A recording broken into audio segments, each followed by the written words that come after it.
How to create an account on Monday. Hi guys, welcome back. Today I'm giving you a quick tutorial on how to create an account on monday.com, how to get started for project management, CRM and more. So let's get started. First, what you have to do is you will simply go to monday.com and you will get on this platform right here.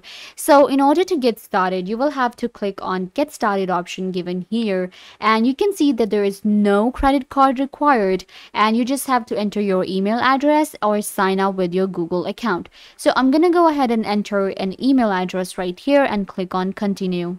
After that, you will see set up your account, and we have to enter our full name, create a password and enter an account name. Once you have entered your details, you will click on I agree to terms and services and click on continue. Now we have a few of the different, questions that we have to answer.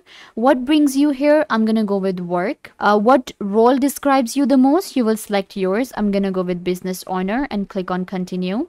How many people are on your team? So I'm going to select this. How many people work at your company? So I'm going to select this and continue.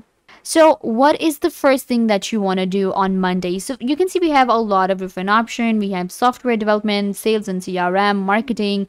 I'm going to go with project management and click on continue. And now our account will be created. There you go guys, we have monday.com, and now I can just start my project management or CRM. I can avail all the features on Monday by creating an account, and now you know how to get started and create an account on Monday. Don't forget to give this video a big thumbs up, leave a comment down below, turn on bell notification and subscribe to the YouTube channel.